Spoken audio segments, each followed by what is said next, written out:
University is nothing like high school. As a taste for how the real world works, you get thrown right into the ring with barely a second to prepare for the next 4 to 6 years of your life. This is a video I wish I had when I first started. I'm going to give you the rundown on everything you need to know before you set foot on campus. Everything from O Week to social life to picking your courses and just general admin. Everything in this is essential, but if you need something in particular, timestamps are in the description. Okay, let's get into it. I'm going to start off by talking about O Week. I cannot recommend more highly for you to go to at least one or multiple days at O Week. It's your opportunity to make new friends, to meet all the different clubs on campus, and to get to know the space around uni. UNSW has the largest O Week in the Southern Hemisphere, so make the most of it. There are a few must-dos when you arrive though. Firstly, do a Yellow Shirts campus tour. UNSW is a big place and it gets overwhelming at first. I recommend going to your faculty tour because they're going to be tailored to focus on buildings directly relevant to you. And don't forget to ask questions. The student volunteers are more than happy to help. They spend 3 months training for the privilege. You certainly won't remember everything they tell you, but as long as you know enough to not rock up 20 minutes late to your first class, then you're doing alright. Secondly, join clubs and get freebies. UNSW has over 300 student-run clubs. I'll go over the list later, but go take a look around. And third is to go to all the different events. At O Week, there's an event on nearly every single hour. These range from speed friending to game shows or scavenger hunts. Ask your yellow shirt when you turn up on the day and they'll give you the rundown. There's also night events every night if you stick around long enough. For example, the ones in 2024 were movie night, laser tag, international markets, board games, and Thursday night party, of course.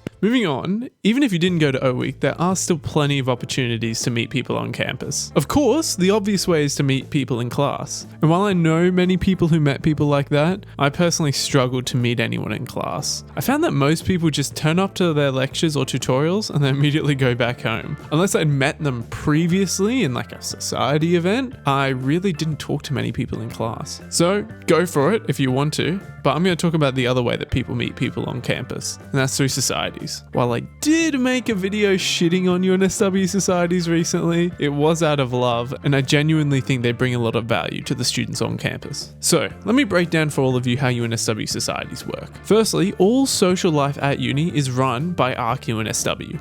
They're basically our student body organization. They're the ones who provide funding for clubs and support like training. But interestingly, every single program that they run is run by students. Every club is student run, every volunteering program is student run. Even O Week itself is completely run by students, with a bit of staff support, and their money of course. ARC's two biggest departments are clubs and volunteering.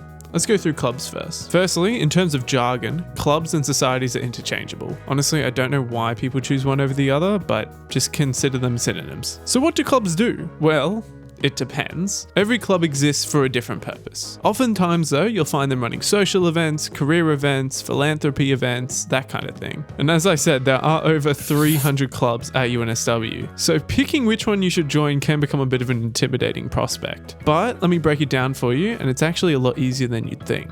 So let's go through the different types of societies. Firstly, there's the faculty and program ones. Every faculty at UNSW has a society associated with it.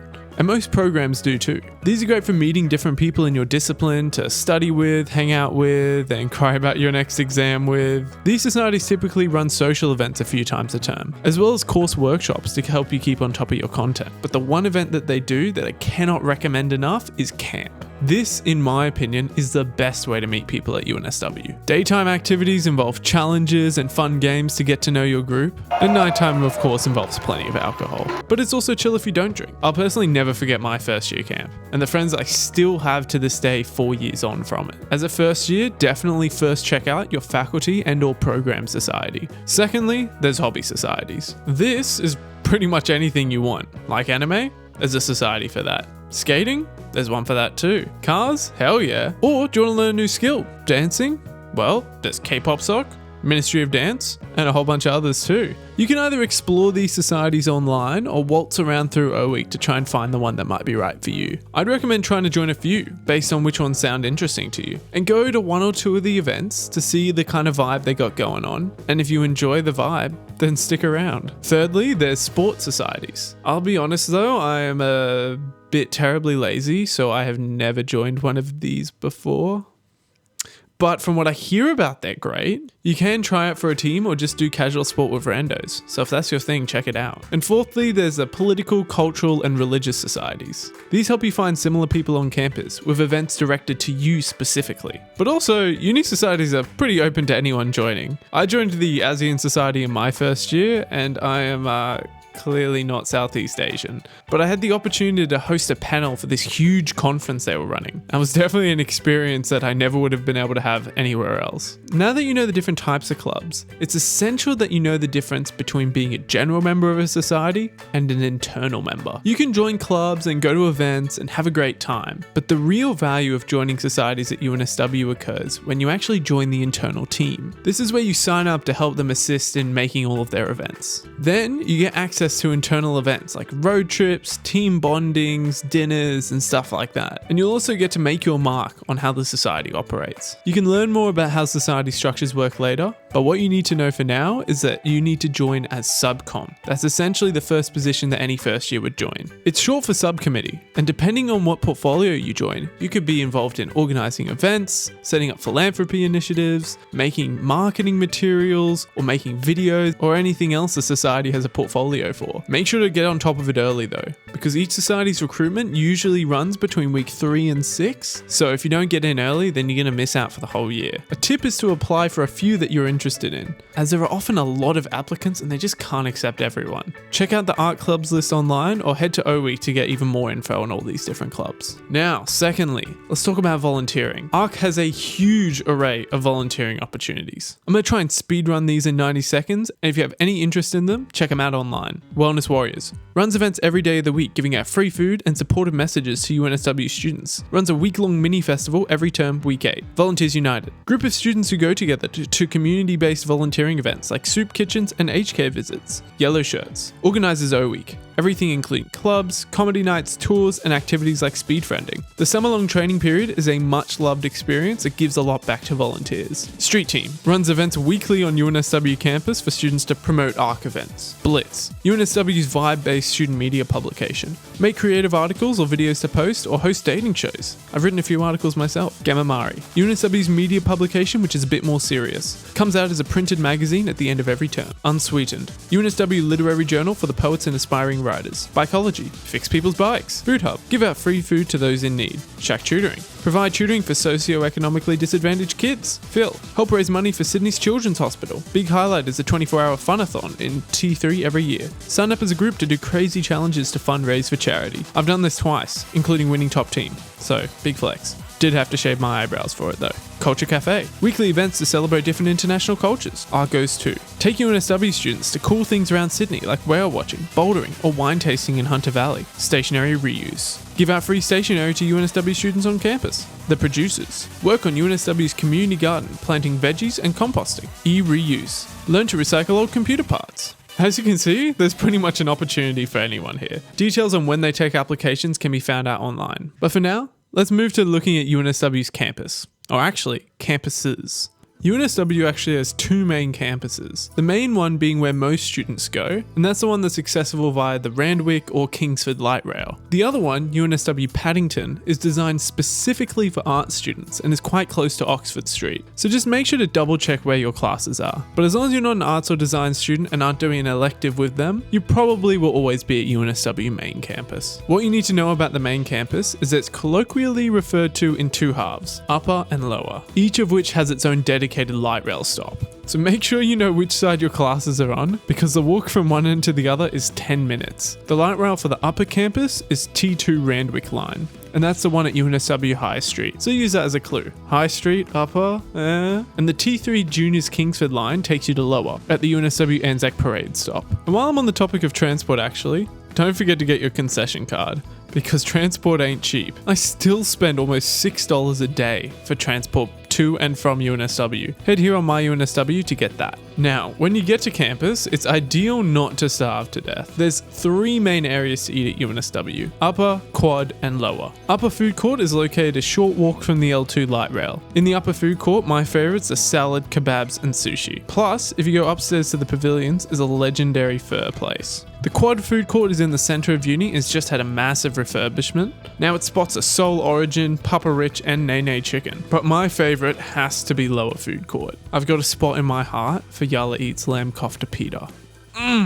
To get it, you got to get off at the L3 and walk until you see the law building. Take a left there and go past the Roundhouse and Alumni Lawn and you'll arrive. They've also got pasta at Stellini's, got Guzman, Share Tea, although people seem to shit on that all the time, IGA if you just need general snacks, and my favourite coffee place on campus, Maze. Of course, it's not just these. There are plenty of other good food spots and coffee shops scattered around campus, like Subway and Homeground. Also there's the Roundhouse, which is our uni bar, and you'll find societies host free bar tabs there on occasion. So that's a lot of talk about vibing, but what's the reason you're paying tens of thousands of dollars a year to be here again? Oh, that's right, in education. Let's talk about how courses work. So you've probably already signed up for some of the courses, but just to clarify all the information, let me tell you how courses work, because it took me about until my second or third year to figure that out. To figure out exactly what you need to take, head to my UNSW's progression plan site here, and then click your faculty.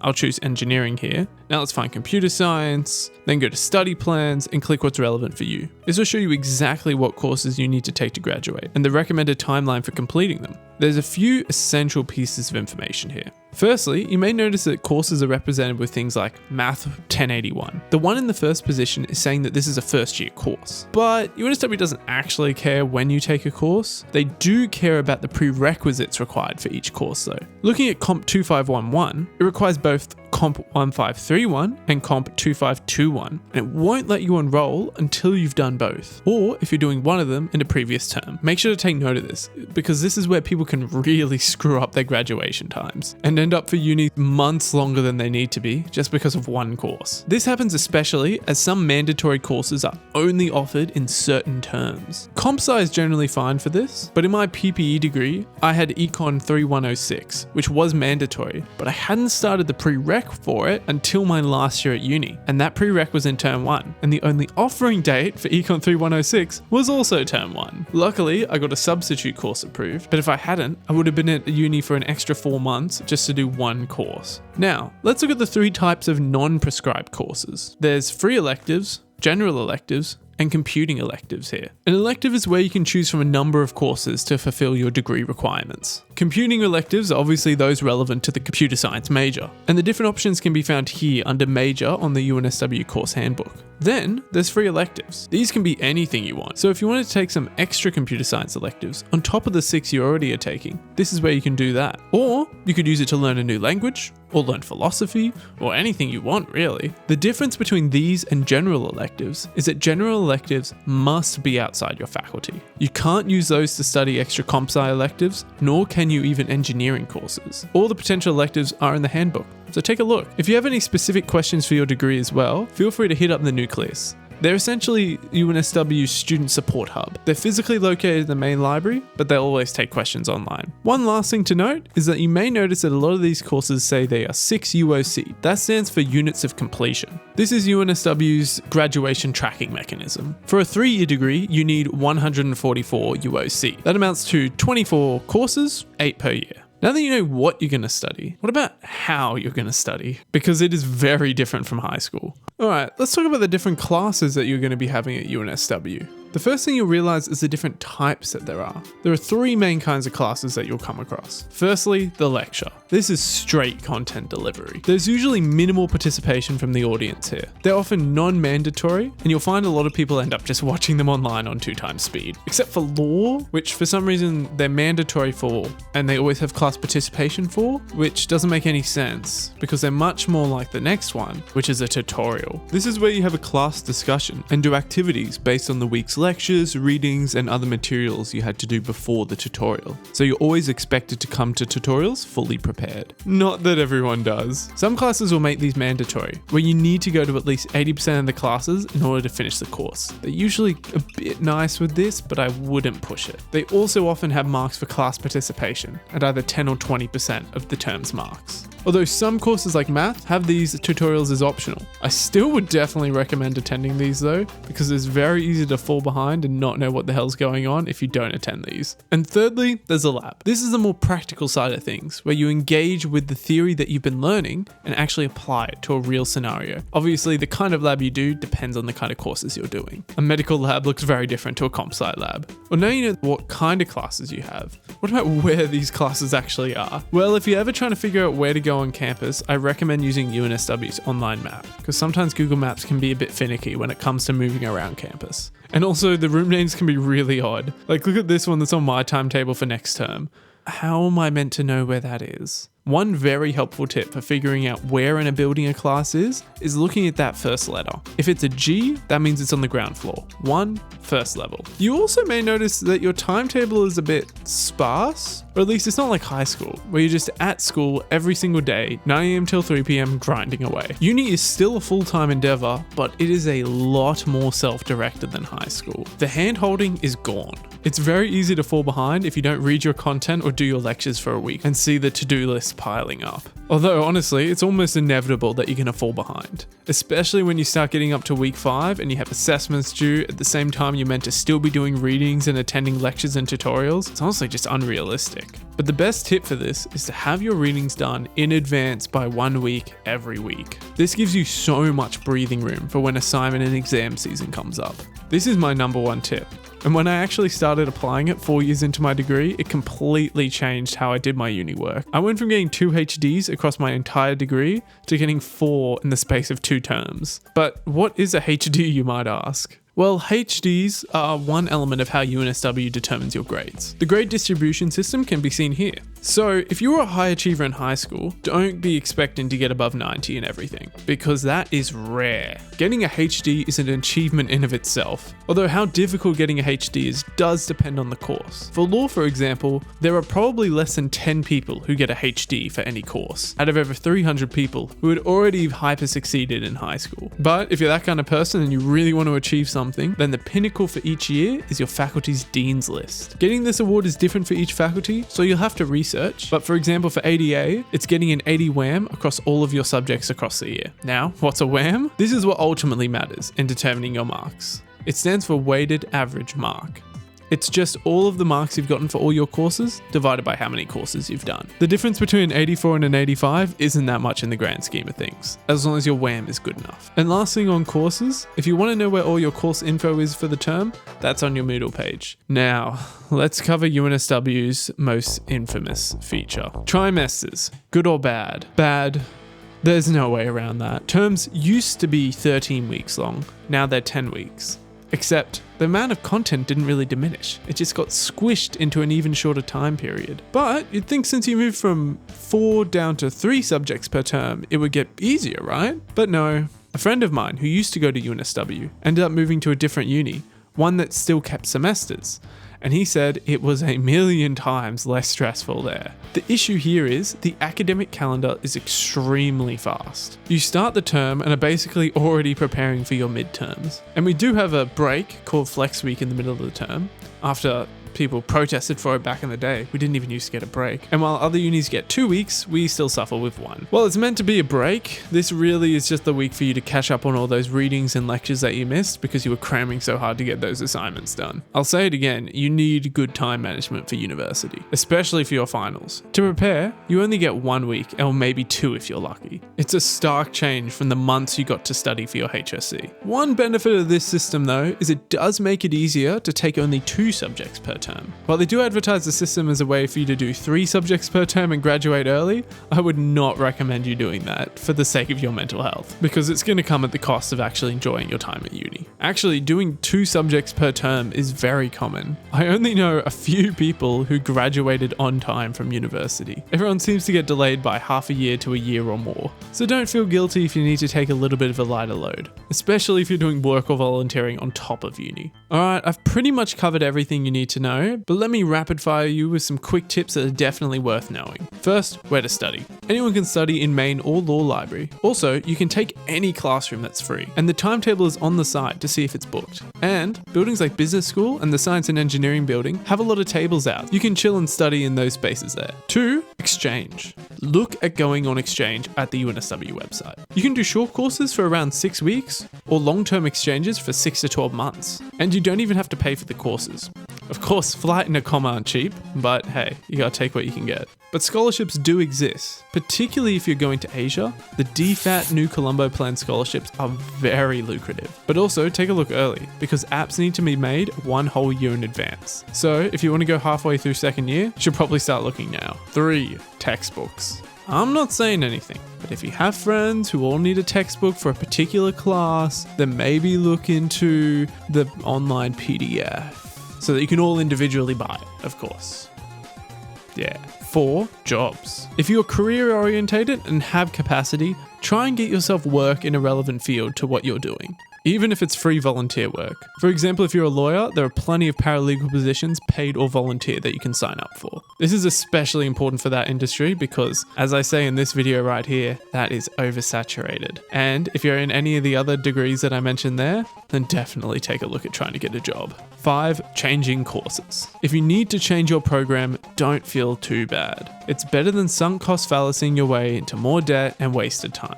Internal program transfers exist for this purpose. Okay, I think this completes this overview. Thank you so much for listening, and I hope some of this was valuable. If you have any questions, please leave them in the comments and I'm more than happy to help you out. Okay, best of luck and enjoy your first year.